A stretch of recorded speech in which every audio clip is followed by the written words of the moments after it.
When I wrote Carry On Wayward Son, I guess it's a little bit autobiographical. I saw myself as, I'm not there yet. Something, I just need to keep searching and searching, and eventually, you know, the last line of the song is "Surely heaven waits for you." I didn't know how to get there, how to find it, but I knew that I just had to keep, you know, being the pilgrim. You will always remember, carry on, nothing equals the splendor, my life's over empty, so I always find you, carry on that wayward son, there'll be peace when you are done. When I was 9 years old, both of my grandmothers and our family's best friend all died the same week. So at the age of 9, and of course kids think they're eternal, you know, dying is something that happens to people on TV, and suddenly I was confronted with grieving and weeping and death of some people that I loved.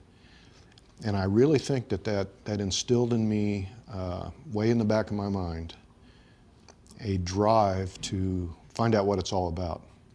I want to know what happened to my grandmothers. I want to know what's going to happen to me. What does my life mean? So when I was in high school, I had a very small peer group, because when everybody was chasing girls and playing football and stuff, we were reading Nietzsche and Kant and sitting around talking about the great philosophers and stuff. Really just because I was interested in eternity. So with that in mind, I kind of set a goal in my life, and I had these two parallel goals. One was to make it big as a rock star, and the other was find out what life's all, and the meaning of life, you know. Those two are a little bit diametrically opposed.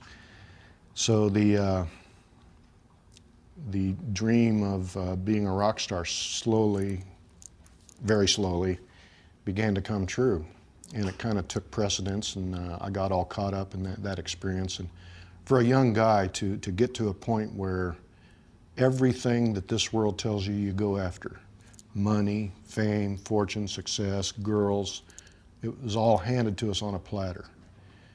And that was an incredibly destructive thing. It was not at all, I mean, a huge bubble popped. And it created a crisis where my other goal suddenly came to the forefront. And that was reflected in my music. Some of the guys in the band tried to fill that void with drugs or you know, partying, having fun, whatever. And but me, it drove me deeper into my quest. I carried around a suitcase that the roadies affectionately called the library. It was full of books. It must have weighed 150 pounds. Every kind of religious book you could imagine. I went through all the major religions of the world, all the minor ones. I was scraping the bottom of the barrel. I was into religions nobody ever heard of. The last one I was into was one called Urantia, based on a book called the Urantia book. I never met another Urantian. As far as I knew, I was the only one. I really would like to have met another one, and then there would have been two of us, you know.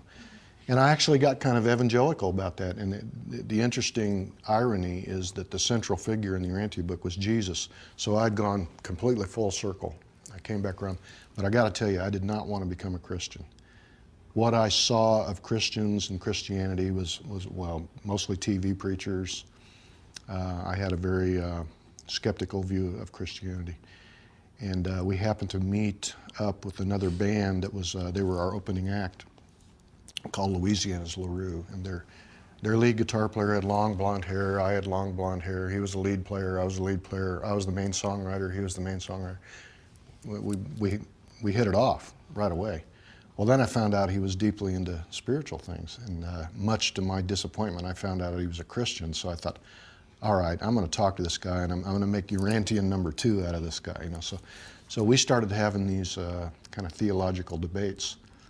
And I became so obsessed with that because he sat down with his Bible and we would go back and forth. I had my Urantia book open. I actually gave up my seat on our private plane we had chartered to ride on their bus. They had made a partition in their bus. They had actually put up a plywood partition in the back of the bus that was the Christian section. They put him back there, and in the front there was wild partying going on, you know. So I'm sitting in the back of this bus, and he's reading to me stuff out of the Bible. And there was this curious phenomenon. I'm a pretty good debater, pretty good arguer. I usually win arguments. And so I'm debating with him, but when he read me something out of the Bible, it was like he was sticking a dagger in my heart. And it began to eat away at me, and way down somewhere I knew this was truth. And I tell people the experience was like if you're in a barrel and you're going down the Niagara River, and you're out in the middle of the river and the falls is coming up, and you can hear the roar, you can feel the spray, and you know you're going over it, but you don't want to, but you can't fight the current. Well, that's what it felt like. I was coming toward this huge event that I really didn't want to happen. So actually we split up. He gave me a Bible and a little book by Hal Lindsey called The Liberation of Planet Earth. And I stuck them in my suitcase full of books, and I really didn't want to cope with it. But maybe a couple of weeks went by, and I finally thought, you know, something's got to happen here. Something's got to give. And one night at 3 o'clock in the morning after a concert in Indianapolis, Indiana, I was in a hotel room by myself, and I got this little Hal Lindsey book out, and it's basically a pretty clever little gospel tract, you know, dressed up as a book on a different subject. And I was kind of skimming through it, and you know, he had these little diagrams of what Jesus, what he did on the cross actually meant, who he actually was. And it got to the part where, you know, Hal Lindsey said something like, if he was actually raised from the dead, what does that mean? That means he's alive right now as you're reading this. And that hit me like a train. And I guess what happened, I kind of surrendered. You know, I'd been searching for God so long, I was weary. Didn't want to be a Christian, but I said, I got on my knees and I surrendered, and I said, if this is true, then I don't care if I don't like it. I want the truth. And at that moment, I became somebody different. Totally changed me, fulfilled. I knew everything I'd ever been looking for had been found. And that was 20-some years ago, and still sitting here talking about it.